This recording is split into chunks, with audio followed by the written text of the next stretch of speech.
when you wake up and you say, this was for my good. How can this addiction be the best thing that's ever happened to me? And how can I work with it? Welcome to the Aftermeth Podcast. This is your host, Dr. Dallas Bragg, a former crystal meth addict, now sobriety coach. Join me on my mission to increase awareness around the epidemic of crystal meth among the gay male population and create a repository of resources for current and past addicts, as well as and especially for their loved ones. This is the Aftermeth. Trigger warning, this podcast will contain discussions pertaining to drug and alcohol misuse. If you feel triggered to use or relapse, please call SAMHSA's national hotline at 1-800-662-HELP. Also, if you are new in your sobriety journey and you feel like you could be triggered by discussions around drug, alcohol, and sex misuse, please do not listen to this podcast. All right, now on with the show. Hey guys, welcome to this episode of the Aftermeth Podcast. Today, I do not have a guest. It's just me and a letter from a listener. I read this letter and it prompted me to do some writing. And so I'm going to be referring to notes. I won't be reading it word for word, although maybe I should. I'd probably be better articulated that way. But this will be a little different episode that I just wanted to address a few things that I'm seeing a lot across the board. So I got a letter, and by the way, you can submit your letters. You can submit your questions through our website, aftermeth.net. There are different categories there. If they don't fit in a category, just submit it. It's fine. We also have a phone number where you can leave a voicemail. This is a place where you can get things off your chest, or in this case, ask for advice. So this person calls themselves Methed Up. Kind of goes along with the themes of the names of the categories. I'm going to kind of briefly I'm going to paraphrase some of this just because I want to keep it anonymous, and some of the things written in here could indicate who they are. This person is 6 years sober, but I still get triggered, and I fight cravings a lot. I haven't had sex or dated. I am afraid to have sex. I'm afraid to be triggered. And it's really hard to have sober sex. I go to meetings twice a week, and my sponsor meets with me weekly, but my addiction is still doing push-ups in the parking lot. That part. When do the cravings and the triggers go away? I feel very isolated. Life was much easier when I was using, even though it was volatile and unhealthy. Where do I begin with this? First of all, I just want to say, if I hear anyone else use this cliche that their addiction is doing push-ups in the parking lot, I'm going to scream. I don't know who started that. And why it caught on so much. Besides, it puts you in a victim place. It puts you in this mindset that you're out of control, that there's a disease. Sorry, I don't know what that sounded like on the other side, but there's a disease that's always after you called addiction. But I want you to stop saying that. And I want you to stop believing that. And this is a prime case of 6 years without the substance. Substance less does not mean you're in recovery. I was substance less for the first 2 years, and I was still not in recovery. I was still acting out of a sex addiction. I was still addicted to being sober, which means I was addicted to rebuilding my life back. I got my dopamine high from all the milestones. And when the milestones were over, I crashed. I had a come down that led me into wanting to relapse. If you heard my story, it's episode, 2. This person is living in fear. And I want to talk to you, messed up. If you're listening, and apparently you do, listen. It prompted me to try to explain a few things about addiction and how to approach it. I'm going to be referring to my notes. So I just want to tell you that these are all my opinions. You can take what resonates with you and you can leave the rest. But the underlying cause of all addiction, and you can say that there's some kind of chemical hormone that makes you want to drink more alcohol and this kind of thing. The underlying cause of addiction is a separation from ourselves. We are separated from who we really are. This separation manifests as a disconnection from our destiny. Our destiny is a pre-programmed purpose that's imprinted into the very DNA of our cells. Think about this. Even if you don't believe in quote unquote God, infinite intelligence, the energy that creates worlds, higher power, just think of it as we are a part of nature. And if we are a part of nature, think about how nature works. Think about a seed that grows into a tree. That seed contains an unseen blueprint of a plan for that seed to grow into a tree. And it's going to do everything in its power through the encouragement of the universe and nature to fulfill its full potential.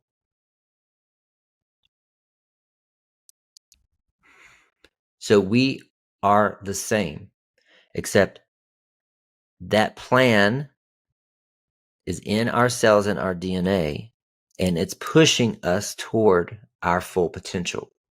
Living in your full potential is called being self-actualized. If you read my newsletters at all, you'll read me talking about self-actualized recovery. Self-actualized recovery is getting better and improving and healing and growing a little more every day. This idea that addiction is evil has got to leave your mind if you want to live a self-actualized recovery. We have created addiction to be a monster, a disease that's always waiting around the corner, like a bully doing push-ups in the parking lot, just waiting for us to come out so he can beat us up. I think that's projecting. You may be projecting the childhood you had. If you were like me, the only gay kid in the village, you were bullied. Maybe it's easier to make people out to be enemies or make things out to be enemies because that's all you know. But that's not how the universe works. Addiction, just like anything else, is a neutral concept. What's left is the meaning we place on it. So if you want to place a negative connotation on it, then that's what it means to you.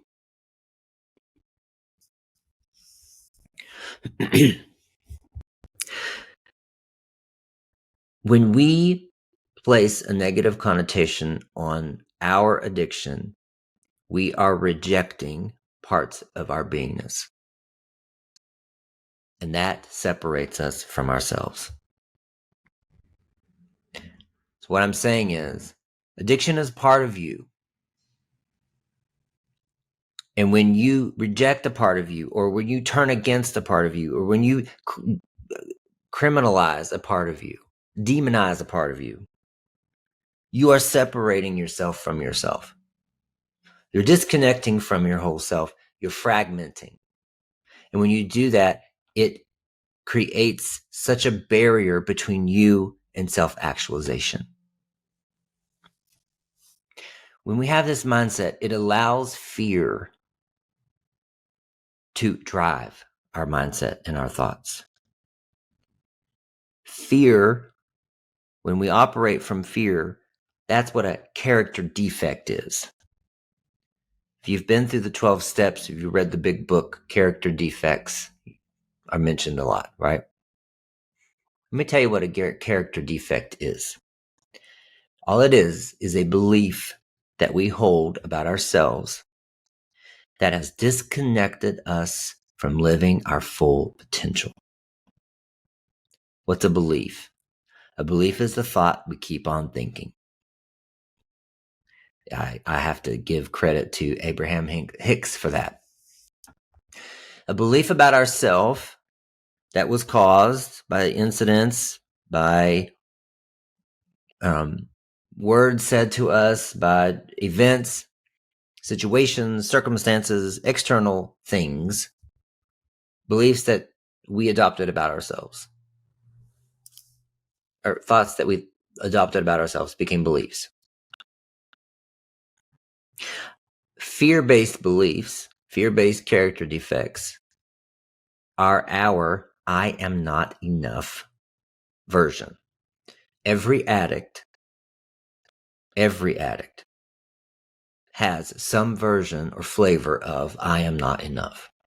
I am not pretty enough. I am not skinny enough. I am not normal enough. I'm not straight enough. I'm not something enough. That's what fuels us to try to, if we're not enough, we need something to make us enough. And that's where we find addiction. When we approach recovery as a battle against addiction, we're seeking a win-lose scenario. So when we do this, it leads to more and more fighting in our lives of the same circumstances that led us to addiction in the first place. So let me explain. If we're going to battle with addiction, we're battling ourselves. We're fighting against our defects instead of working with it. And when you do that, when you turn on yourself, no one wins. And when we do that, this battle shows up over and over and over. It shows up in our relationships. It shows up in our jobs, in our circumstances, in our mindset. And we're in a cycle that repeats over and over and over until our stubborn ass learns.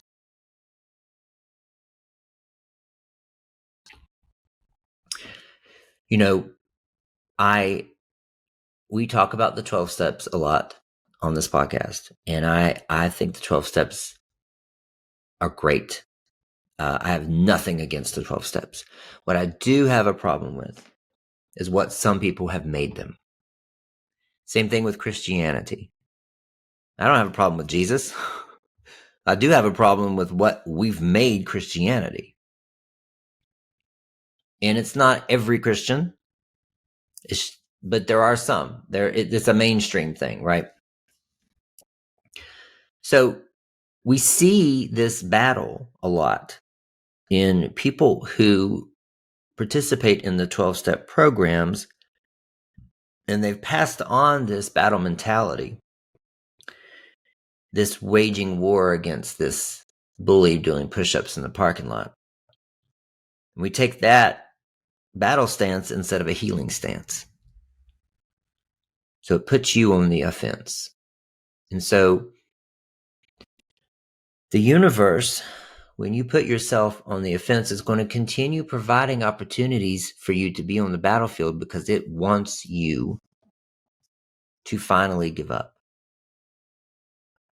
The healing perspective is when you embrace addiction and you seek to work together with it to mend and fulfill the full potential of your life.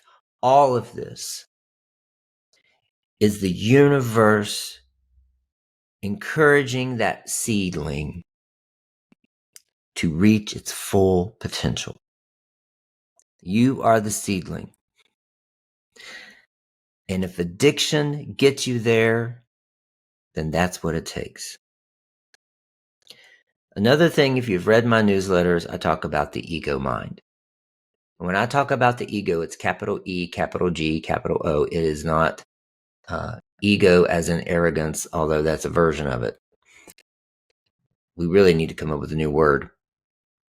The ego mind is, how can I be explained? So in Christianity, they refer to the devil, right?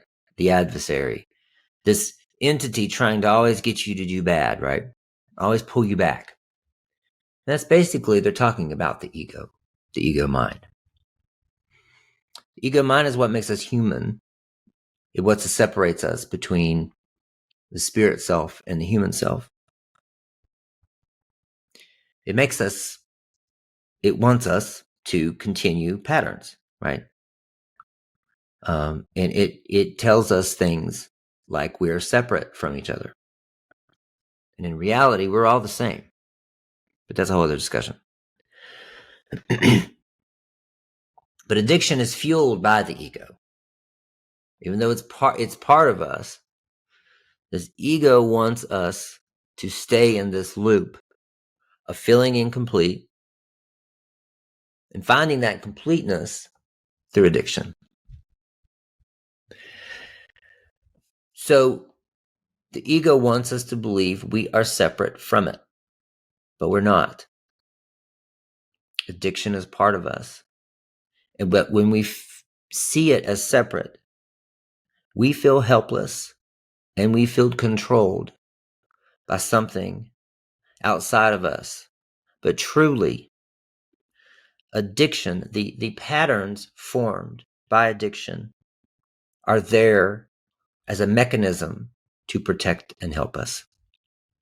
Sometimes, somewhere along the line, we came up with character defects, beliefs about ourselves.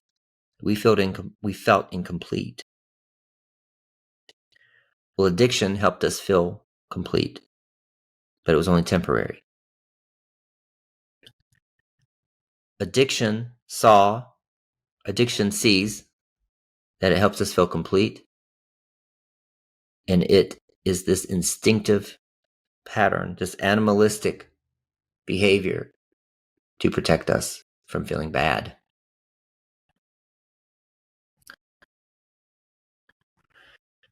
So,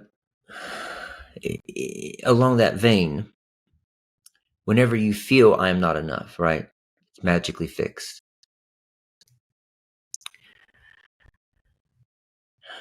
You come to believe that you have to have it. It feels safe.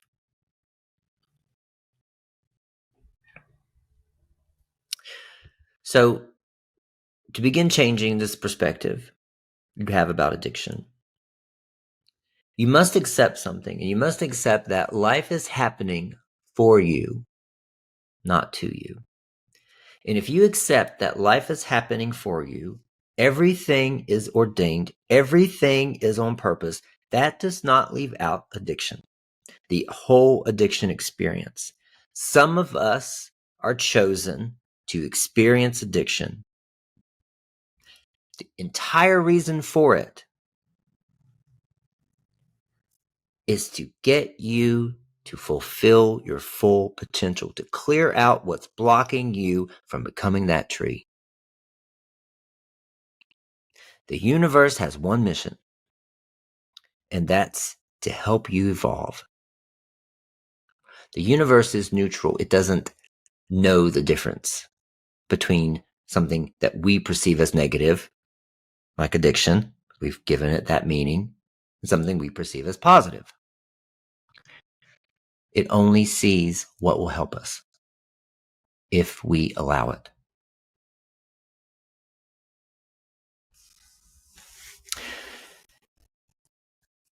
So the thing is that all of us are wounded. Addiction came into your life experience to heal your wounds. The way the ego helps us do that is temporary because the ego lives off patterns. So if we fulfill a temporary wound, we put a Band-Aid on it with addiction, then we have to do it over and over and over again. So how do we go about this? It's called emotional detox. And Bill W., king of 12 steps, talked about emotional sobriety. And I believe this is what he meant. After the 12 steps, after you've gone through, then you live a life of emotional sobriety, which means reaching your full potential through processing, releasing, identifying, bringing up hidden emotions and trauma. Things are bound within us. Old memories, shadows. These energies, these emotions have to be fully expressed and processed. Without addiction, we may have lived our entire life without even knowing that we were harboring these emotions. But addiction is the arrow pointing us toward release. But when we fight addiction, when we see it as the enemy and something outside of ourselves, we're missing the point. We're missing the value of what it's showing us. We miss the chance to heal. Messed up. You're missing your chance to heal here. You're missing it. You're living a life of fear. Like, sober sex is so hard. How do you know? You haven't tried it.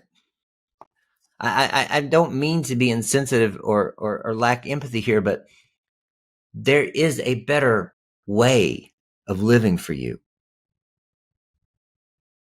There's a difference between sober and recovery.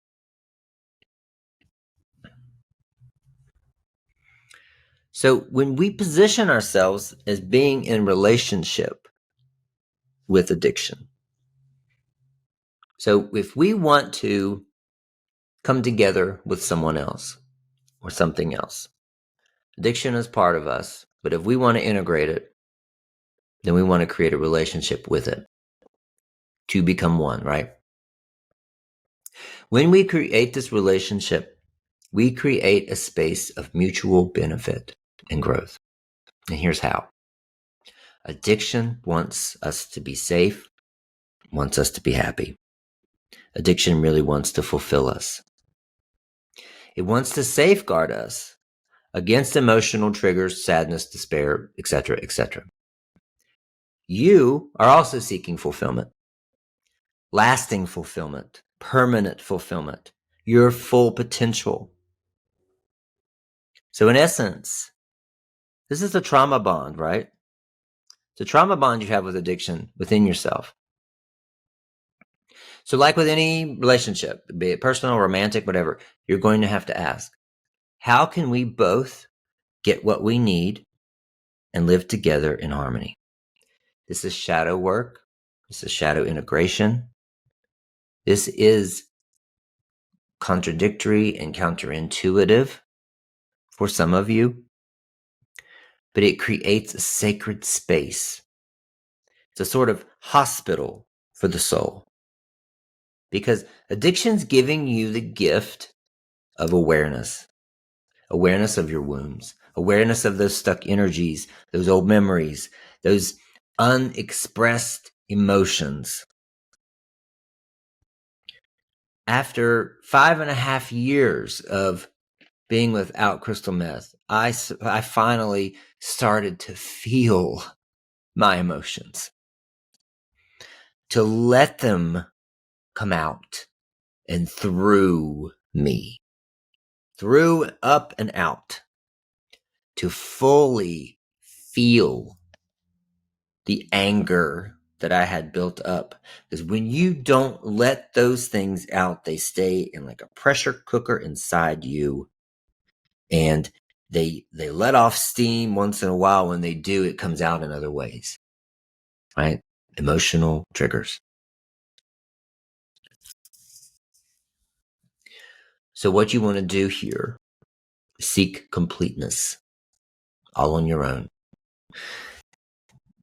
When we have to see a sponsor every week, after 5 years, go to a meeting every 2 times a week, if you do those things for fellowship, for social networking, for other reasons other than I have to do this, that's fine. But when you're going because you are still seeking external things to complete you, and this is what we do too with romantic relationships, is we're looking for somebody to complete us, to fix us, to enable us.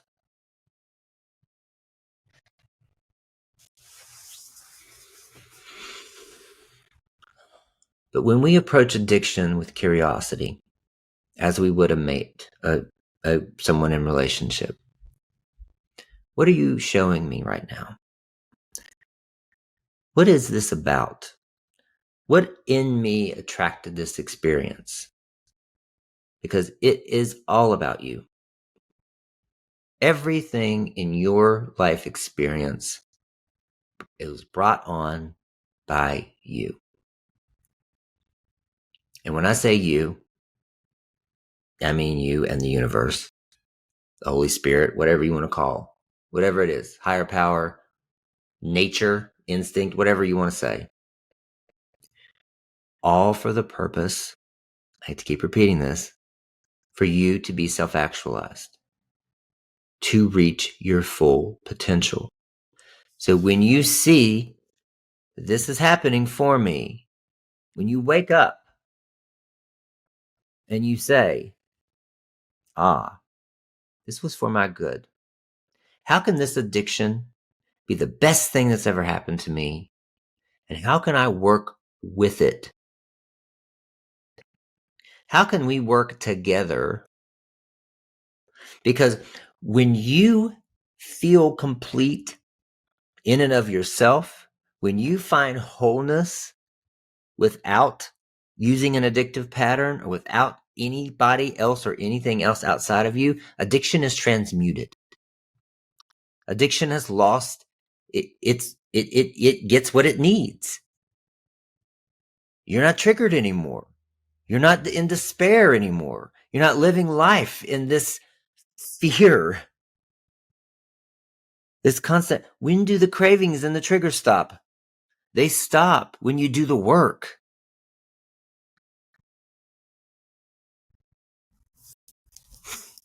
Now, all of this is easier said than done, I'm sure.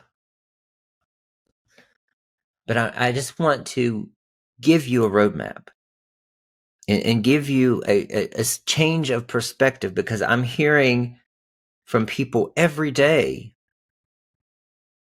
who have been told to be scared, who have been told to fight, who have been told that they can't do it on their own.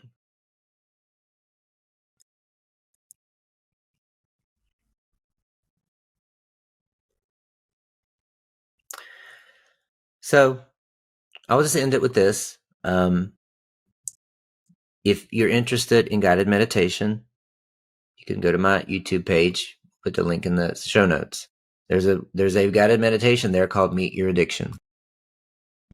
At least it's a first step, because when you meet your addiction in this guided meditation, you understand that it's part of you. And being part of you means that you can observe it. You can begin to work with it. But also, it's not your identity, because the goal is to integrate it. Integrate it into yourself. I hope that makes sense. Try the guided meditation. Let me know what you think. You can comment here or send me a message, whatever you want.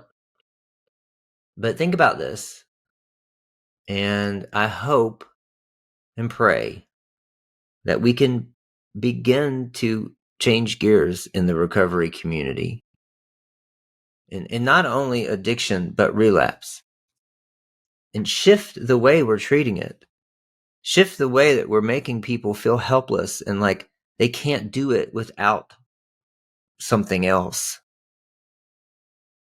All the power's in you. When it's decision time, when it's 2 a.m. and you wake up horny and you grab your phone and you open Grindr, God's not going to not going to strike you with lightning so you don't touch that phone screen. Because at that point in time, that's your decision point. You have free will. At that point, it's up to no one but you. But if you've done the work and you are fulfilled, your addiction is integrated, you're not even going to think about having Grindr on your phone at all.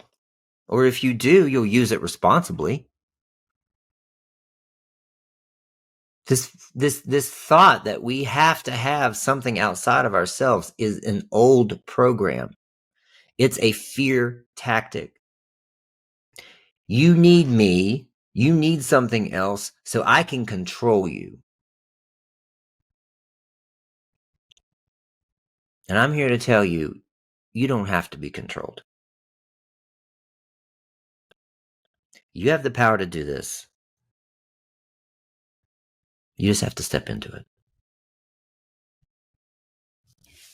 Thank you for listening today. I hope you enjoyed this. Love to hear your feedback and your comments. If you want to join the community, we have a Facebook page, The Aftermeth. We have a Discord server called The Aftermeth. We have a website called theaftermeth.net. And what else am I missing? Can't remember now. Find me on any social media outlet you could think of at drdallasbragg.com, or that's my website, at drdallasbragg. All right. Have a good day.